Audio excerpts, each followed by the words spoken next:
Hi, I'm John Byrne with Poets&Quants. Welcome to another edition of Fridays with Sandy. We have Sandy Kreisberg right here, and absolutely. Let's get to our candidate, Lindsay King. Lindsay, you want to say hi? Hi everyone, how you doing? Good.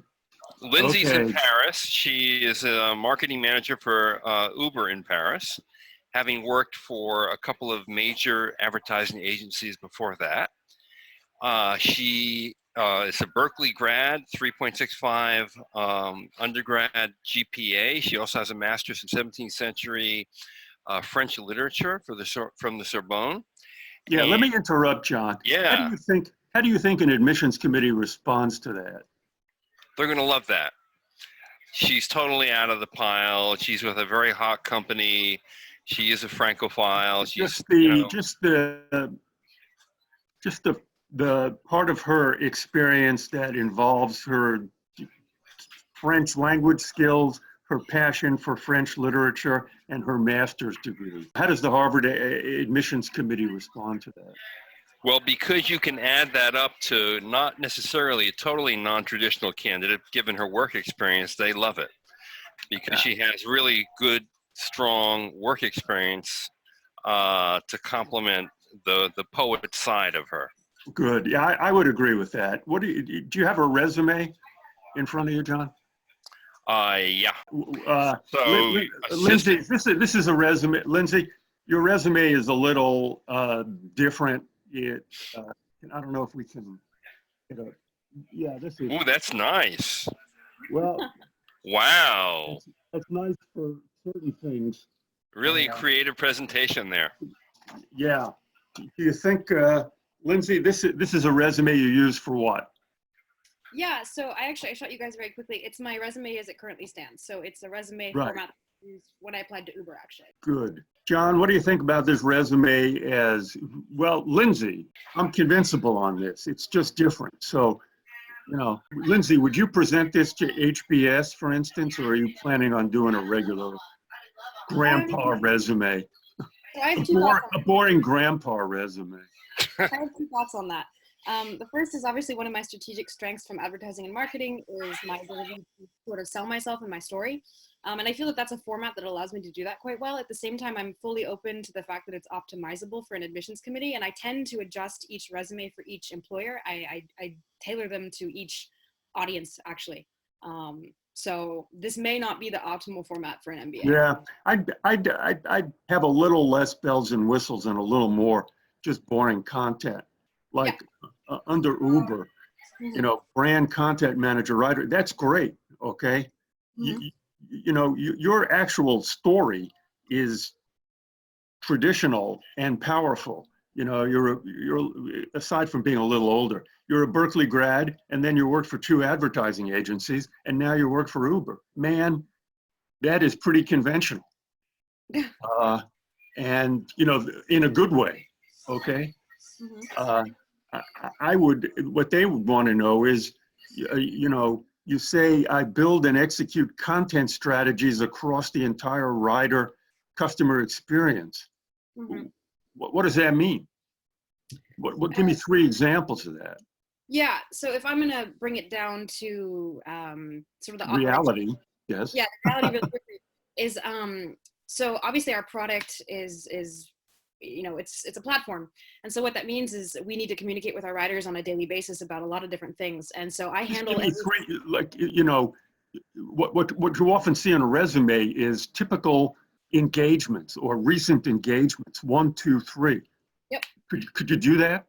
Yeah, I've worked on rider loyalty for France as a pilot for the EMEA. So I've done all of the CRM automation work around that with the CRM team. So loyalty schemes. I've done a lot of product. Okay, that's good. Okay, how would you describe that to an admissions committee? They say, tell me what you did there. Yeah, so basically the business problem. This is a mock interview as well as a handicap. Yeah. So essentially the business problem that we were trying to solve for is that we're moving into a phase of our development as a company where we need to focus on retention and engagement. In order to do that, we needed to pilot test engagement programs. So this program that I worked on was a pilot for the program the entire HQ is launching out of San Francisco. What did you do? So I handled all of the strategic content for that. I worked with the CRM team to look at life cycle and to see what sorts of advantages we could propose to our riders in order to cycle them through this loyalty program, to see what was A/B testing, basically what was working and what was not, what was engaging them, what was Hey, John, give me a grade on that answer as an interview answer. It could be a little tighter. okay. It's not. It was tight. It just wasn't at the right level. When you explain this in an interview, they really want someone who doesn't know a whole lot to be able to get it. Okay. Can you do it again in like English? Okay, let me think about this in English. Well, or basic French, but you get my point. Ça, c'est un tout petit peu plus compliqué. Basic English would be, I worked on a pilot program to test engagement initiatives for riders that we wanted to like fidelize. Does that mean we were trying to get new customers, and I worked on a pilot program where we were offering them fruit baskets or reduced prices or loyalty discounts? Is that what you did? It wasn't acquisition, it was retainment. But yes. Okay, one of the things about Uber is retaining customers. So we're always trying to offer them new things to stick with us. Okay. And some of those new things we were testing were 1, 2, and 3. What were 1, 2, and 3? First was giving them a special status.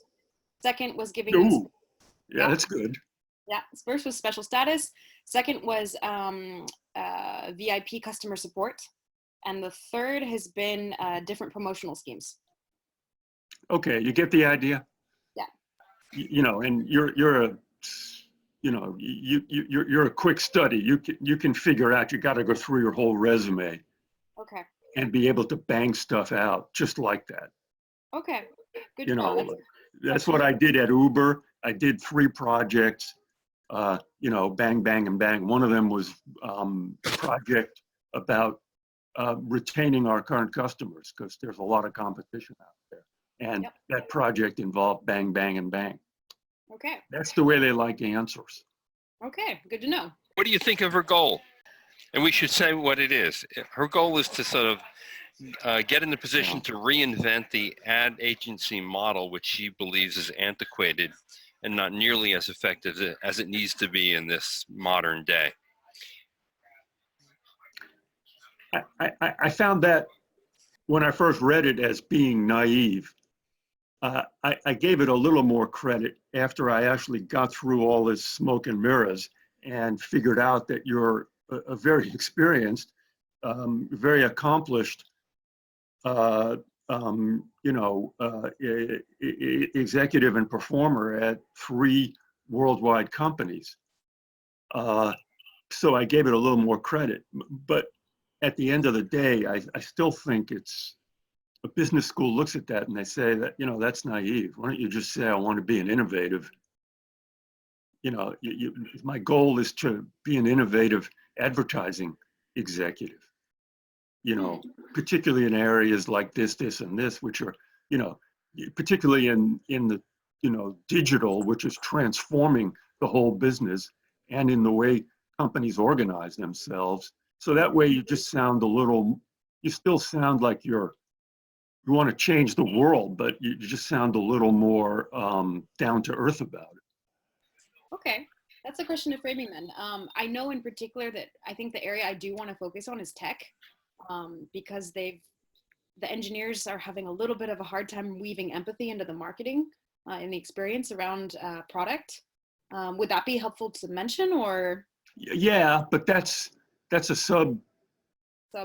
For talking about your goals, that's one thing. Yeah. Okay. To make the tech version of advertising more user friendly. Okay.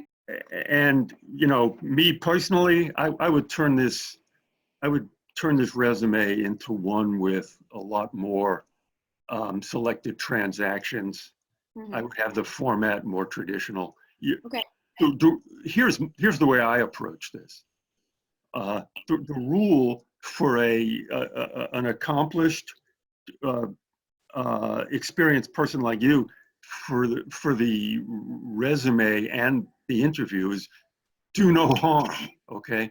You seem to think that you've got to, use this stuff aggressively. That rarely works. Just do no harm, present yourself. The business schools, they know what you're looking for. Make it easy. Okay. You're special enough anyway.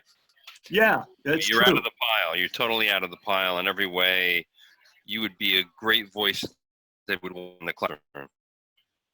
Like for what, sapient razorfish, I'd have a colon there and just describe what that is. Would it be easier just to say that I work for Publicis then? Because it's a division. Sure, and Publicis, everyone knows. Yeah. Razorfish, it was an incredibly hot agency in the day. I don't know how many adcoms would know that, but it was really one of the pioneering agencies in the digital era. Mm-hmm. I would also, okay, people may disagree, okay? This is super tough love. I personally believe that what you need to protect against is the adcom saying, you know something? This is someone deeply interested in literature who is kind of going to business school as, doesn't know what her next move is, okay? I would make, so what you're proud of, including your motto in French and your interests in literature, narratology, screenwriting, culture, cooking, man, I would make those things more, your interests are fine. I would make the whole thing more conventional. Okay. And more business-like. Okay. You know how to do that, obviously. You've succeeded in the business world.